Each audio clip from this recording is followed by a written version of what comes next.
Muito bem, boa noite a todos, a todas vocês. É um prazer estar aqui mais uma vez. Queremos agradecer mais uma vez publicamente ao Mackenzie, Instituto Presbiteriano de Ensino da Educação aqui, que é esse farol para a nossa sociedade, né? Temos aqui o presidente do Instituto Presbiteriano Mackenzie hoje aqui, nos abrilhantando aqui. Quero agradecer também ao Joer por todo esse tempo de preparação, né? Essas coisas não acontecem do dia para a noite. E para nós é muito especial, como tela, estarmos aqui, né? Não apenas porque contamos com o Cabreira aqui no nosso conselho, mas pela oportunidade de integrar educação e empreendedorismo. E talvez esse seja um exemplo vivo, estarmos aqui falando sobre esse assunto dentro do Mackenzie.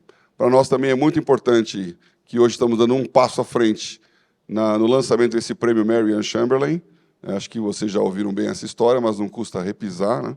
Que inovação é algo que não se espera. Você não amanhece e fala assim, vou fazer uma coisa inovadora hoje. Inovação é uma postura.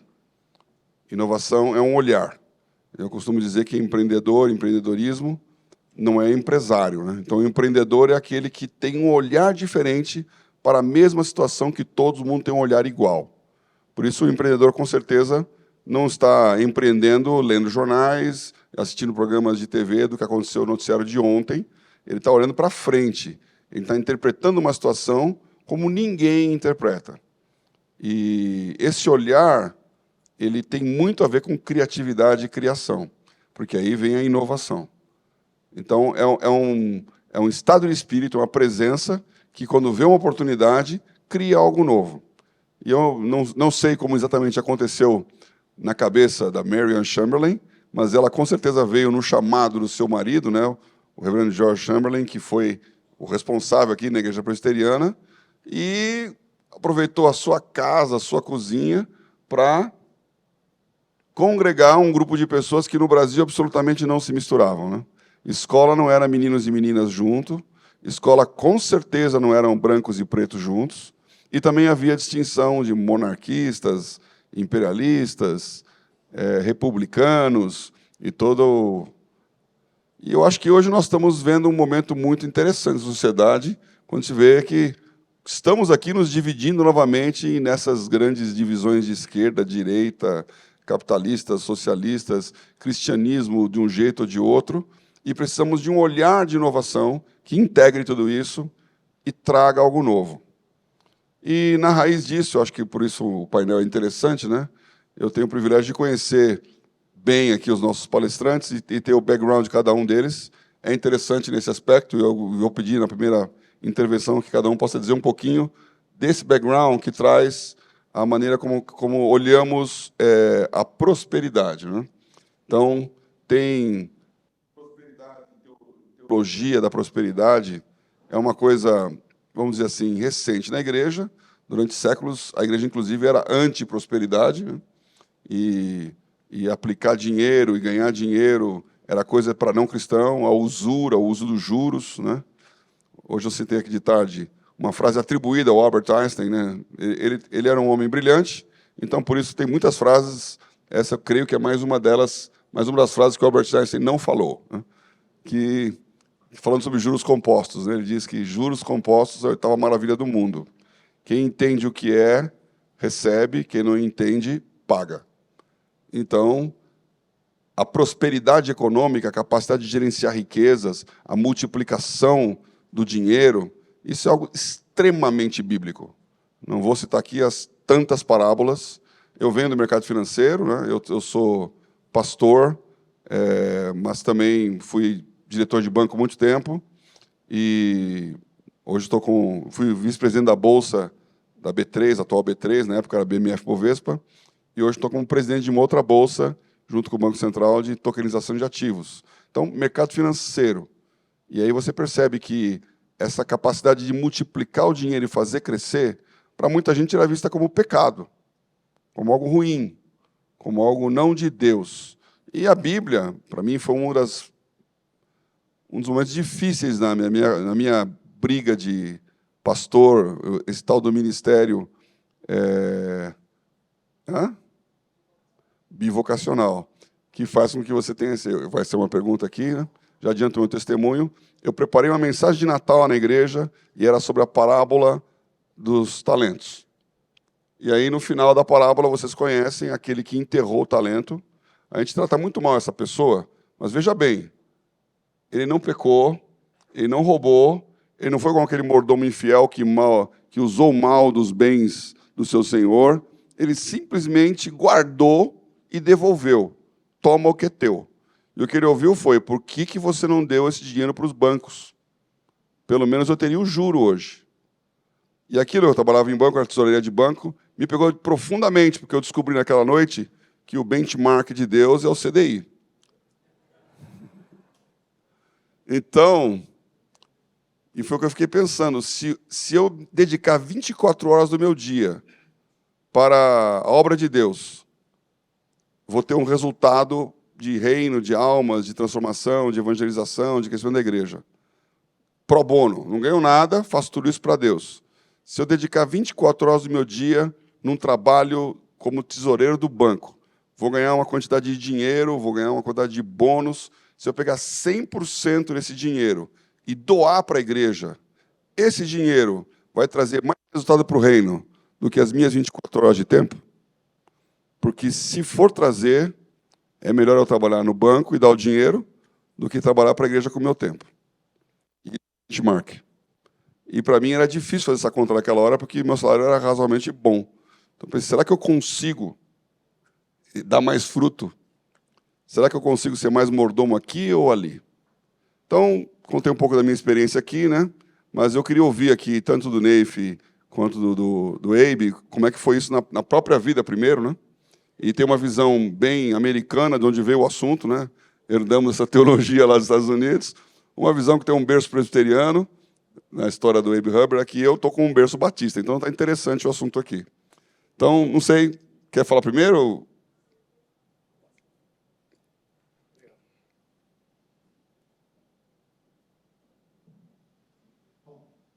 Preciso dizer que a minha experiência com o Senhor foi com 10 anos de idade.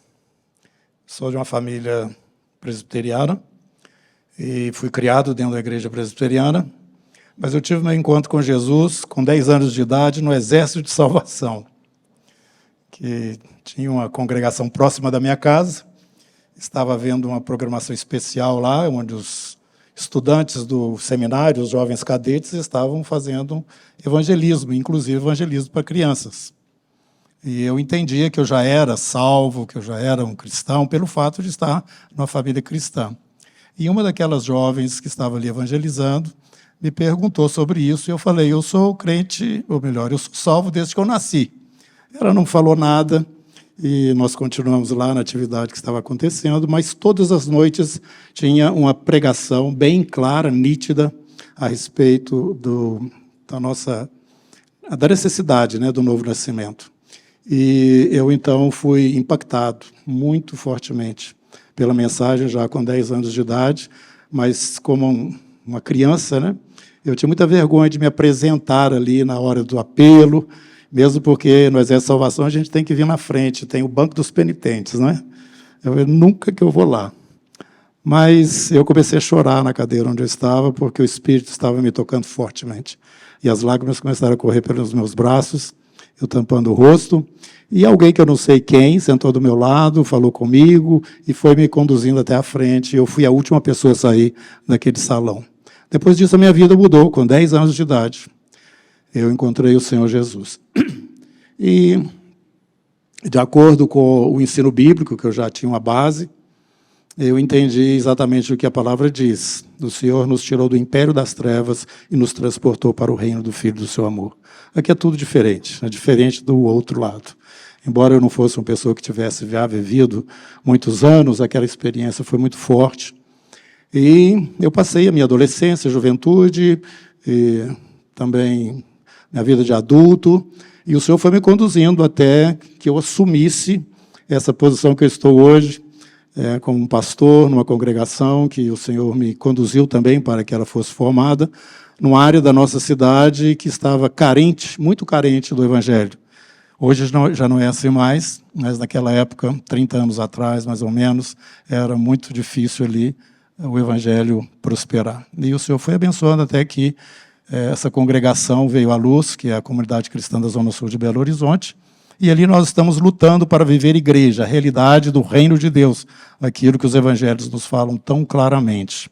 E isso não é uma coisa simples nem fácil, né? Para que a gente possa caminhar em equilíbrio, é necessário uma contínua comunhão com o Senhor e dependência do seu Espírito.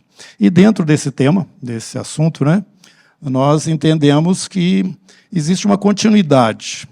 Se nós formos entender essa questão, né, da prosperidade somente dentro desse período de vida natural nossa, nós estamos fazendo as contas erradas, né? Paulo nos fala isso.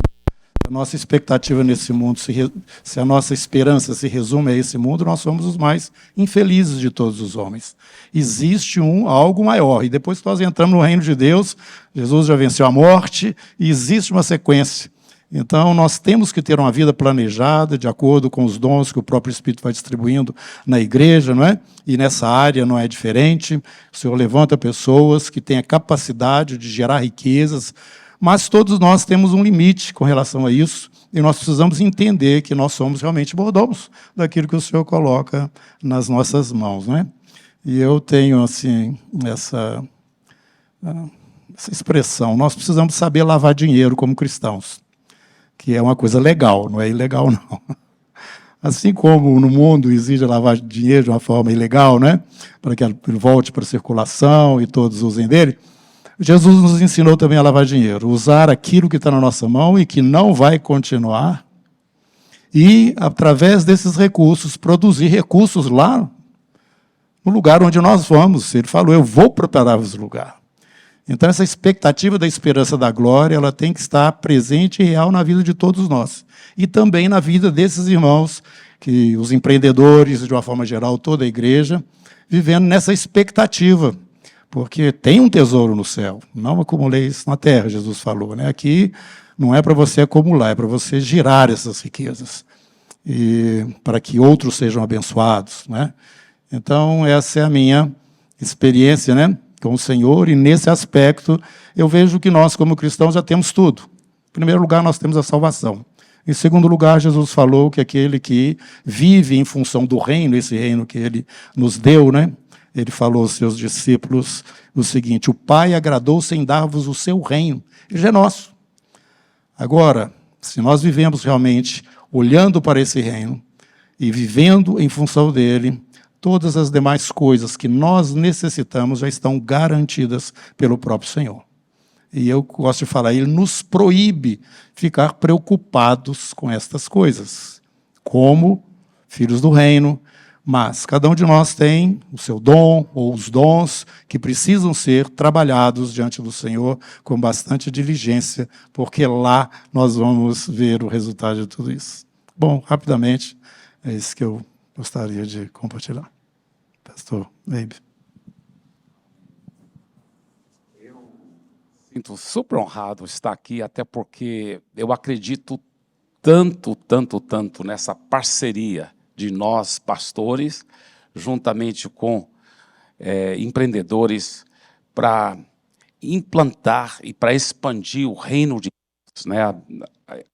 Foi uma sugestão que Jesus deu na grande comissão, e nem foi algo que ele disse: olha, tenta fazer, mas eu sei que vocês não vão dar conta. Muito pelo contrário, eu creio que ainda vai acontecer. Nós vamos obedecer à grande comissão, fazer discípulos, literalmente, de todas as nações. É muito forte. Mas para isso acontecer, eu creio que haverá uma parceria. Eu quero contar um pouquinho a minha história. Eu sou filho de missionários americanos. Meus pais, eles eram já muito envolvidos em business lá nos Estados Unidos, antes deles virem para o Brasil. Eu já nasci depois que eles já estavam atuantes como missionários no Brasil. Mas meu pai, a família do meu pai eram grandes agricultores, classe média. A família da minha mãe, diferente. Eles eram riquíssimos, eles eram envolvidos em madeireiros, né? E eles, além de ser madeireiros, aquelas grandes lojas, tipo Leroy Merlin, aquelas lojas. E muito, muito ricos. Todos dois muito piedosos, jovens, que se conheceram na igreja, casaram como um casal muito apaixonado por Jesus e envolvido, então. Começaram a trabalhar imediatamente nas empresas da família da minha mãe e nas fazendas da família do meu pai. E acontece que o preço da terra subiu muito, então a família do meu pai também acabou ficando muito próspera, muito próspera. E eles, então, tinham, depois de um tempo, o meu pai teve um chamado muito forte para ir para missões, muito forte a história, ele estava voltando, ele amava trabalhar na agricultura, isso é muito antes de eu nascer, né? Ele estava voltando com o seu trator no final do dia, e olhando para o pôr do sol, e orando e falando, Deus, obrigado por essa vida tão maravilhosa. E quando Deus falou para ele, você está feliz, né, meu filho? Ele falou, estou. Ele falou, e que faremos sobre as milhares e milhares de vidas além mar que nunca ouviram do meu evangelho?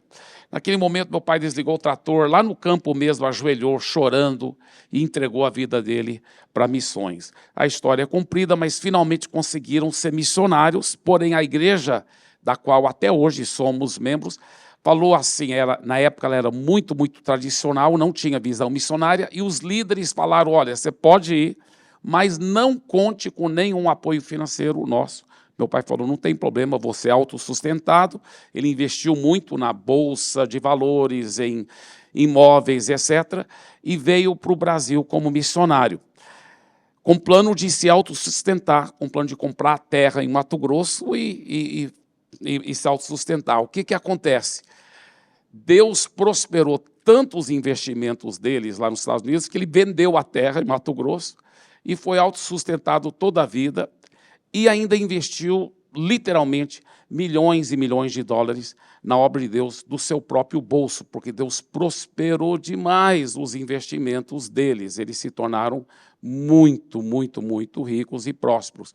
Só que eu cresci não sabendo disso, que sempre a gente vivia uma vida muito simples.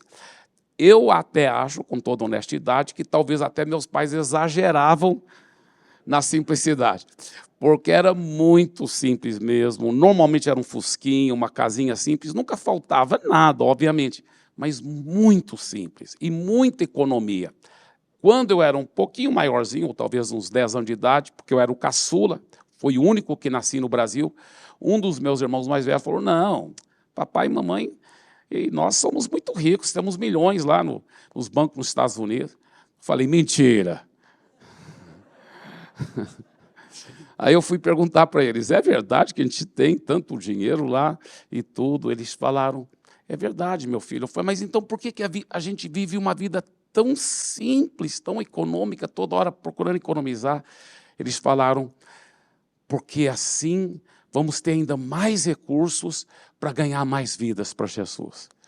E eu cresci com essa paixão. Eu cresci vendo... Nós estávamos um pedacinho do céu, meu pai e minha mãe sempre se amando, muita alegria, muita leveza, mas também muitas lágrimas pelas almas perdidas. Eu cresci com esse amor por ganhar vidas, com essa paixão crescendo em mim. Meus irmãos também, por isso que eu sou caçula de 5, todos 5 falaram, nós também queremos ser missionários. Todos 5 se tornaram missionários, porque a gente quer ganhar vidas para Jesus.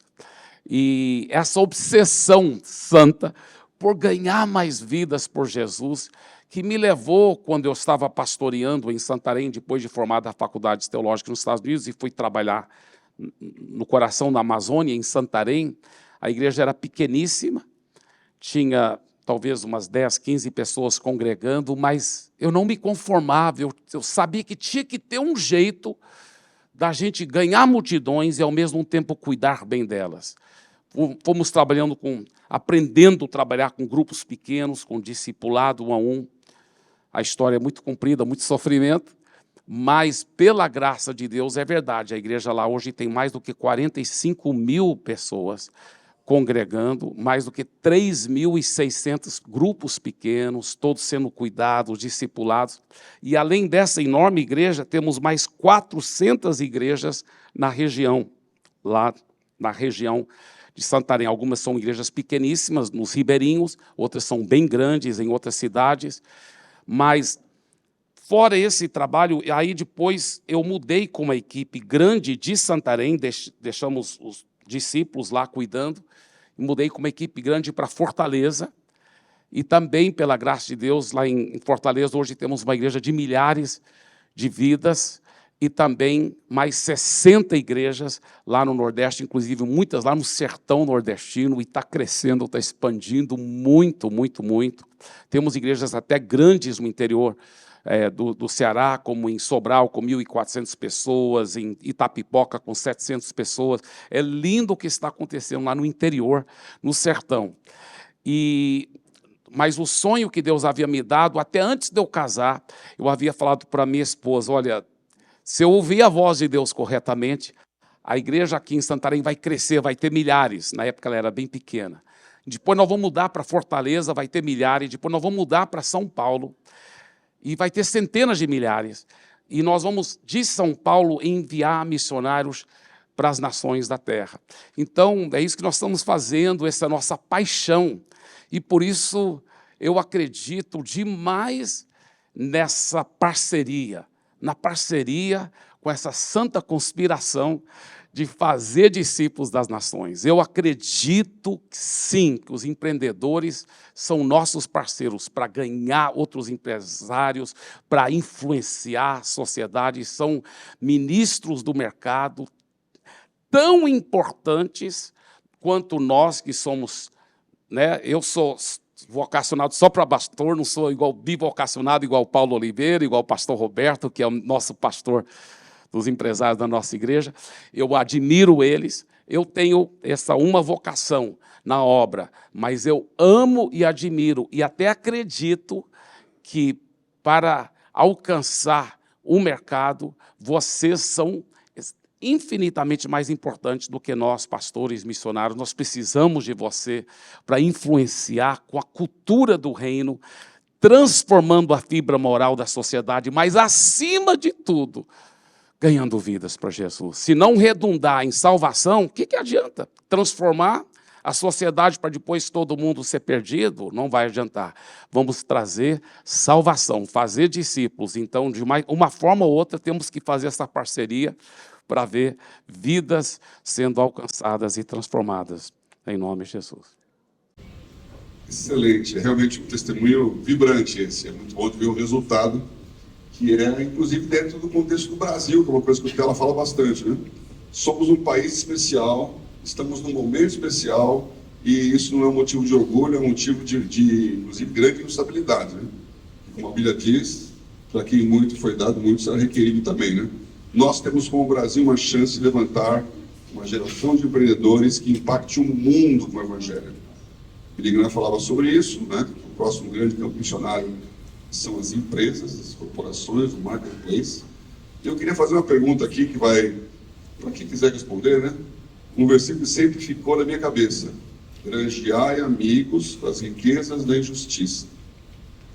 Então, assim, pelo que nós ouvimos aqui, ganhar dinheiro não é antibíblico. O que fazer com o dinheiro, como administrar esse dinheiro, qual a prioridade, né? Na igreja eu falo sobre o piso e o teto. Então você precisa saber qual que é o seu piso, que é o mínimo que você precisa para ter a decência, a justiça, uma vida casta, como diz a Bíblia, né? O pastor aqui falou que o piso do pai dele talvez fosse um pouquinho baixo demais, né? Rebaixado o piso. Tem que ter um piso, mas também tem que ter um teto, não é? A gente está vendo assim, pastores que não tem salário aberto. E quanto você ganha e o que você faz? Como é que vocês entendem esse granjear amigos com as riquezas da injustiça? Como é que um rico, que a Bíblia também é clara em dizer que é difícil um rico entrar no céu. Como é que fica isso? Olha, eu estava meditando, inclusive, em 1 1 Timóteo, capítulo 6. São dois textos quase encostados um no outro, e parecem quase contraditórios. Por quê? Mais para o começo do capítulo, o apóstolo Paulo, ele entra assim forte, mostrando sobre lideranças cristãs, na época que estavam achando que a piedade era fonte de lucro. Piedade era fonte de lucro. E ele fala, de fato, a piedade com contentamento é grande fonte de lucro, pois nada trouxemos para esse mundo, e dele nada podemos levar, por isso, tendo o que comer e com que vestir, estejamos com isso satisfeitos. Os que querem ficar ricos caem em tentação, em armadilhas, em muitos desejos, e você já sabe o texto, pois o amor ao dinheiro é a raiz de todos os males. Ele entra de sola nisso. Por quê? Por causa de pastores, líderes cristãos, que estavam usando o ministério para se enriquecer. Mas é como se ele tivesse pensado, olha, não quero passar a impressão errada. Então, ele continua no mesmo capítulo, e ele fala para Timóteo, você, porém, homem de Deus, fuja de tudo isso, você é chamado para a obra, fuja dessas aparências erradas, dessa cobiça ao dinheiro, etc. Aí ele fala no mesmo capítulo, olha o que ele diz, ordene aos que são ricos no presente mundo, ou seja, os cristãos, não os pastores, mas sim os empreendedores, os cristãos, ordene aos que são ricos no presente mundo que não sejam arrogantes, nem ponham sua esperança na incerteza da riqueza, mas em Deus, que de tudo nos provê ricamente, para a nossa satisfação. Ué, parece quase contraditório. Parece que ele deveria ter dito, ordene aos ricos que tem que ficar pobre, tem que dar tudo para a obra, e tem que... Não, ele diz, para que eles não coloquem a sua confiança nas riquezas, mas que eles coloquem a confiança em Deus, que tudo nos provê ricamente para a nossa satisfação. Ordene-lhes que pratiquem o bem, sejam ricos em boas obras, generosos e prontos a repartir. Então, você vê que, ao mesmo tempo que ele chama sério a atenção dos pastores, das lideranças, para viver uma vida modesta, simples, que não é ostentativa e nem atrás do dinheiro, ao mesmo tempo ele fala para os ricos, os membros, não, isso, sejam generosos, sejam pessoas que não colocam a sua confiança nisso, mas Deus nos dá as coisas boas para o nosso aprazimento, para a nossa alegria.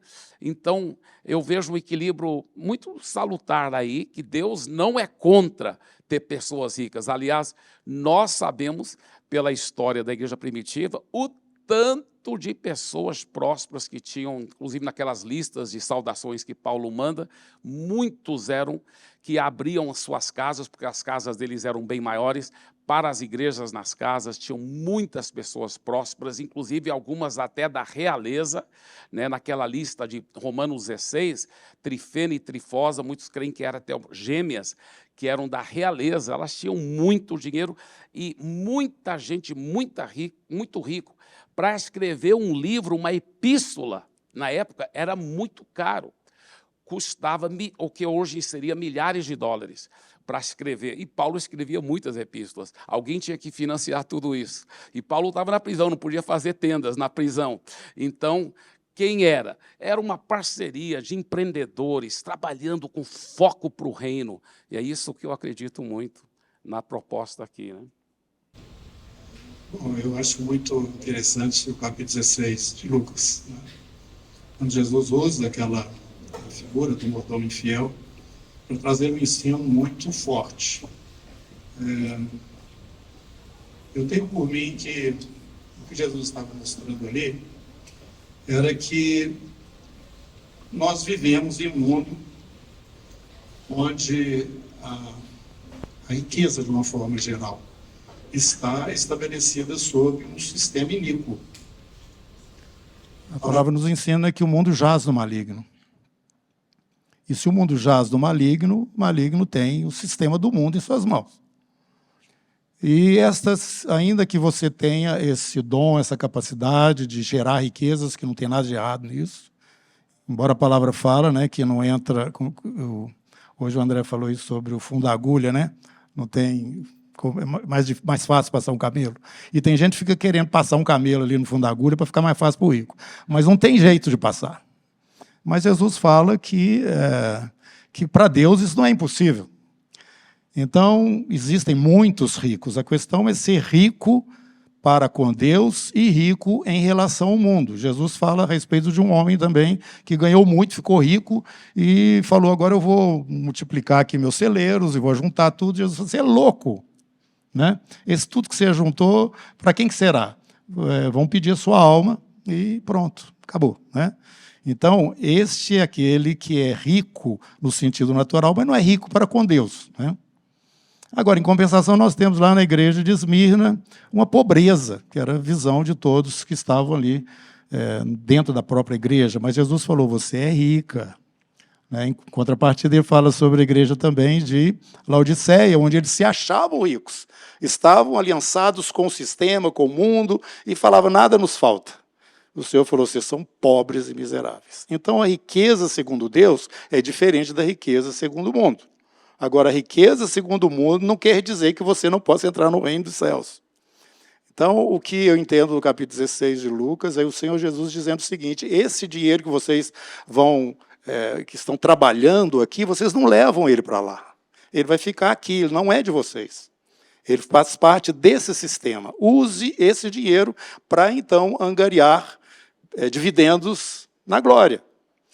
E a lavagem de dinheiro que eu falei aqui, não é? Nós podemos fazer isso e devemos fazer isso. E Jesus fala, se vocês não sabem gerir o que não é de vocês, que vocês não vão levar, quem vai dar para vocês a riqueza que é de vocês de fato? Nós temos um reino, nós temos uma riqueza eterna. Volto a dizer, Jesus falou para os seus discípulos, o Pai agradou-se em dar-vos o seu reino. Agora, se nós não sabemos gerir aquilo, né, que não é nosso, que está aqui da forma correta, realmente nós vamos ter, eu entendo, menos, né, para usufruir lá, além da graça salvadora. É claro que nós temos as obras, essas obras geram galardões, recompensas, e essa é a riqueza que nós temos no céu. Se nós não usarmos aqui isso que vai ficar por aqui, que faz parte desse sistema, que é um sistema iníquo nesse mundo, né? E eu gostaria até de fazer uma observação, isso para mim é uma preocupação maior hoje, porque lá no livro de Tiago nós vamos ver o Senhor falando a respeito do problema dessas riquezas nos últimos dias. E nós estamos vivendo já dentro dos últimos dias como igreja, né? A igreja já está dentro dos últimos dias. E muito mais agora. Isso significa que as riquezas foram acumuladas de tal forma que muitos que trabalham não estão podendo usufruir delas. Por quê? Por conta de quê? Por conta do sistema desse mundo. Promove isso mesmo. Tanto que no Antigo Testamento o Senhor coloca lá uma forma de reter, né, esse capital sempre gerando mais em detrimento daqueles que estavam em situação difícil. Por isso que tinha o ano de jubileu, tinha o ano de 7 em 7 anos, era ano de remissão. Então, é uma forma do Senhor parar com isso, e isso não está no sistema aqui do mundo, de uma forma geral. E gera, então, essa desproporcionalidade. E lá em Tiago, a palavra é muito forte, que o Senhor vai chamar estes que retiveram esses recursos. Quer dizer, como eu já disse, esses recursos chegam nas nossas mãos, nós temos que fazer eles girar. Este é o encargo de vocês, que sabem multiplicar e fazer com que aumente, né, esses recursos. Vocês têm que girar esses recursos, fazer com que eles abençoem vidas e criem espaço, criem empregos e uma vida melhor para outras pessoas, porque vocês não vão levar nada para nós. Vai ficar tudo aqui. Né? E quando o reino de Deus for manifestado na sua plenitude, o sistema financeiro vai ser diferente. Vocês podem ter certeza disso. Bom, essa é a forma como eu entendo esta nossa, né, participação como filhos de Deus aqui nesse mundo em relação àquilo que o Senhor nos ensinou. Você pode ser rico nesse mundo, mas não rico para com Deus. Mas você pode ser rico aqui nesse mundo e também rico para com Deus, se você souber gerir estas riquezas como a palavra do Senhor nos instrui. Maravilha. Indo para o final aqui desse painel, ver se nós chegamos a uma conclusão, até para que todos aqui também possam pensar nisso, né? Afinal de contas, se o problema não está na riqueza, mas no uso dela, né? Teologia da prosperidade versus teologia da mordomia financeira. Não varia aí a questão de como ganhar o dinheiro, até porque a capacidade de gerar riqueza está sobre justos e injustos, sobre bons e maus. O sol nasce para todos aqui, né? E eu vejo que muitas vezes os cristãos, essa linha de achar que não precisam ganhar muito, acabam perdendo a capacidade de ganhar muito. E aí, então, você deixa de ser um canal de bênçãos para fora. Então, é interessante pensar que estamos aqui falando do prêmio Mary Ann Chamberlain, mas não existiria Mary Ann Chamberlain se não tivesse existido o John Mackenzie, né? Ela ficou famosa porque ele deu a condição para que ela fizesse isso. E pouco se sabe, eu já perguntei isso, eu perguntei até na reitoria uma vez, aí, ainda era o Benedito aqui, né? Quantos conhecem essa história do John Mackenzie? Quem foi esse, né? Quem foi esse que nunca pisou no Brasil, que não era educador, que não era pastor, que não era missionário, que era advogado, e teve a visão de dizer que da sua herança iria para fazer uma escola de engenharia. Então, e pelo que consta a história, entendendo que se o Brasil era um país que se abria para a igreja evangélica, que era o Brasil de Dom Pedro II, é importante lembrar que o Brasil de Dom Pedro II era maior em economia do que os Estados Unidos de Abraham Lincoln. E eles estavam juntos ali. E o Dom Pedro II foi para uma viagem memorável lá para os Estados Unidos, ficou famoso. Os americanos gostaram tanto do Dom Pedro II que, quando teve a eleição, ele recebeu votos para presidente dos Estados Unidos. Porque o impacto que ele causou pelo seu conhecimento, pela sua capacidade, era realmente uma pessoa muito erudita, fora da curva, o nosso imperador. Mas aquele Estados Unidos agrícola, que estava começando a se modernizar no norte e nordeste, e o Brasil agrícola aqui, que não se modernizou. O Mackenzie investe um dinheiro, eu acho interessante, eu tenho essa foto guardada lá, esse prédio número 1 aqui, né? Não tinha nada aqui, era campo, e tinha um prédio de tijolinho ali para uma escola de engenharia. Então, eu queria terminar aqui a minha parte e passar para as considerações finais de vocês, né? Dizendo que nós enxergamos como tela essa oportunidade de levantar pessoas que sonham, pessoas que enxergam, pessoas que não se contentam com aquilo que é o mínimo, mas tem um padrão de excelência com o máximo, sabendo que esse máximo não é para você, é para transbordar. Um filântropo, que eu creio que o capitalismo sem a filantropia, ele se perde realmente. Mas o socialismo não é a solução para isso. Nunca será o Estado que vai resolver o problema do pobre. Quem vai resolver o problema do pobre é o cidadão, que gera riqueza e ainda pode fazer a ajuda de filantropia. Quando a empresa começa a fazer filantropia, ela vai quebrar. Se você está numa empresa que te paga muito e te cobra pouco, das duas uma, ou você vai ser descoberto e despedido, ou a empresa vai quebrar. Então, estamos no momento no Brasil de gerar novos Mackenzies. Gostaria muito de orar por isso aqui, de que as pessoas tivessem esse fervor de angariar fundos, de ganhar dinheiro e identificar causas que valem a pena você doar o seu dinheiro. Eu, na época de presidente da Bolsa, era chamado para muitas graduações, geralmente faculdade de economia, né? Então, como os jovens podem ficar milionários, aquela imagem de bolsa de valores que, aliás, o meu ditado é esse: se você quiser fazer uma pequena fortuna na bolsa, comece colocando uma grande fortuna.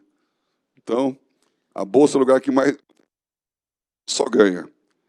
E a minha palavra sempre era essa: se você quer realmente fazer algo que marque, pense quem merece o seu dinheiro de graça.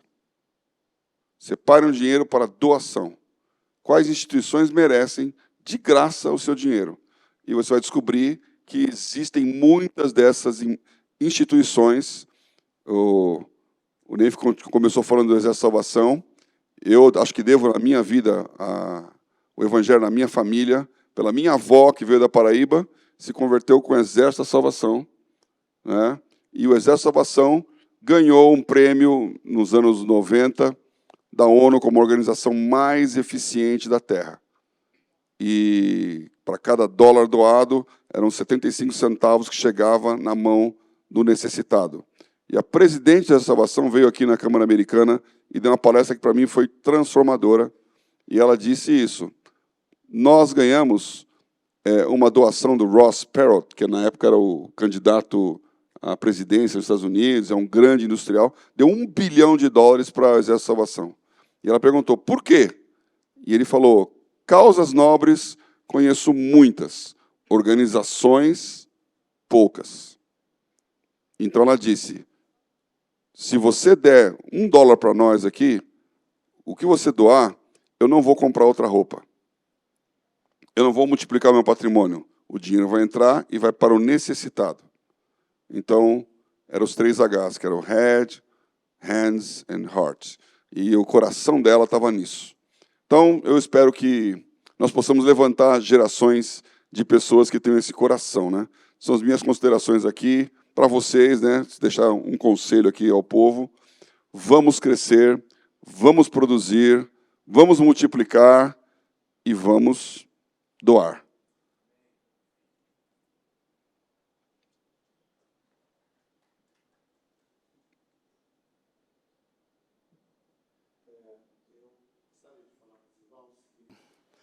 Sob a minha maneira de perceber, nós estamos vivendo um momento muito especial na história da igreja. E, como Jesus falou para os pessoal que estava lá, a multidão, os fariseus, não me lembro bem, mas ele disse o seguinte, vocês sabem discernir o tempo, se vai chover, se não vai, mas vocês não estão percebendo esse momento. Quer dizer, Deus encarnado, a terra diante de vocês, profetas queriam ver isso, reis e não viram, e vocês não estão aproveitando essa hora. Então, eu acho importantíssimo discernirmos este momento. E por que está acontecendo isso que está acontecendo, que é o Tela e tantos outros movimentos na mesma direção dentro da igreja nesses últimos dias? É porque nós estamos sendo preparados para algo que o Senhor estará fazendo ainda dentro dessa geração. Eu creio nisso fortemente, foi isso que me impulsionou a estar participando e colaborar de alguma forma dentro do Tela, como pastor que sou, porque eu creio que este é o momento onde nós vamos ver a mão de Deus de uma forma assim, muito poderosa, agindo na terra através da sua igreja. Então, ele está mobilizando vários, né? Esse movimento entre empreendedores que têm como finalidade o propósito eterno de Deus, que é alcançar as nações, e naquele dia, como já falou aqui o Eibe, diante do trono estarão lá povos, tribos, línguas de todas as nações da terra. Então, tudo há de cooperar para isso. E eu creio fortemente que antes que esse momento do retorno do Senhor acontecer, haverá ainda um boom da igreja no mundo. Creio eu assim. E eu vejo esse movimento acontecendo de empreendedores com funções que antes os missionários exerciam sozinhos, mas hoje eles não podem estar indo para o mundo, principalmente naquelas regiões que nós entendemos que estão precisando ser alcançadas, como missionários, eles não entram. Mas você, como um empreendedor, alguém que está fazendo negócios, alguém que está ali dentro daquela nação como uma testemunha que é do Senhor Jesus, haverá mudanças, muitos serão alcançados, e desta forma o Evangelho estará permeando todas as nações da terra. Então, eu quero dizer para você, preste bem atenção na hora e creia que o Senhor está com você, se submeta a Ele, como nós já vimos aqui nas ministrações da manhã, entregue a sua vida e aquilo que Deus colocou na sua mão, para que, sob a orientação do seu Espírito, você prospere. A bênção do Senhor enriquece e não traz desgosto. Amém. Eu quero resumir o que eu vou falar aqui em 2 palavras, equilíbrio e parceria. Eu creio que, teologicamente, temos que ter equilíbrio. Tem tido, no Brasil, infelizmente, 2 polarizações na área teológica sobre finanças, 2 polarizações, todas 2, na minha opinião, antibíblicas. Uma é a teologia da prosperidade, onde a igreja só fala de dinheiro e ocupa tempo e horas levantando oferta e prometendo todas as coisas mirabolantes e manipulando as pessoas para dar. Isso é uma teologia de prosperidade totalmente antibíblica. E tem tido outro extremo, que é uma teologia de pobreza, onde igrejas até ficam com raiva de você ensinar para as pessoas que Deus quer prosperá-las, que Deus quer, sim, vê-las vencendo a pobreza, a miséria, através dos princípios da palavra de Deus, através de uma mordomia cristã, através do cristão realmente se tornar cabeça e não cauda, por cima e não por baixo, dele prosperar. Então, eu acho que existe um equilíbrio. Existe equilíbrio, como eu já disse aqui, nós que somos envolvidos no ministério, vivemos uma vida realmente modesta, sem ostentação. Claro, até assim, eu vivo uma vida muito simples com todas as igrejas que estão debaixo de mim. Eu poderia ter um salário enorme, eu tenho um salário simples, tudo é simples. Mas sempre eu sou amigo de caras ricos, igual o Paulo e o Roberto. Aí eu acabo sendo muito abençoado, né? Muitas vezes eles me levam nos seus iates, e né? Aí eu até brinco e falo assim, tem coisas que só milionários e missionários, né? Mas isso é maravilhoso. Mas eu creio que nós que somos envolvidos na obra temos que viver vida simples e modesta. Ao mesmo tempo, apoiar e trabalhar com os ministros de mercado. E aí que vem a palavra parceria. Eu creio que é uma parceria fenomenal. Eu vejo o relacionamento, e dá vontade até de chorar de alegria, que eu tenho com o pastor Roberto, a sua esposa, a pastora Simone, que são, sim, pastores, porque eles são bivocacionados, mas são grandes empreendedores, tão abençoados, tão generosos, tão apaixonados pelo reino. Pelo reino. E apesar das empresas serem abençoadas, eu vejo que eles colocam Deus em primeiro lugar. E é muito gostoso trabalhar juntamente com pessoas igual eles e outros que estão aqui, e que a gente trabalha em parceria para ver o reino implantado. Eu lembro do William Wilberforce. O William Wilberforce, ele converteu, ele já estava envolvido até o pescoço na política, lá na Inglaterra. E ele converteu e ele pensou, não, eu tenho que agora, para ser um cristão bem dedicado, eu tenho que me envolver 100% na obra de Deus. E o pastor dele falou, ora mais, talvez o seu chamado não é ministro do púlpito, talvez o seu chamado principal é ministro do mercado. E ele orou mais e chegou à conclusão que o chamado dele era ministro de mercado. E ele continuou, então, no parlamento da Inglaterra, e ele foi a pessoa que foi usada por Deus para acabar com a escravatura, como vocês sabem, um grande ministro do mercado que arrebentou. Por quê? Porque ele sabia que o seu chamado para ele principal era como ministro do mercado e ele foi apoiado pelo pastor dele. Então, eu acredito demais nessa parceria, da gente trabalhar juntos para ver o reino expandido e implantado, em nome de Jesus. Amém. Palmas para Jesus.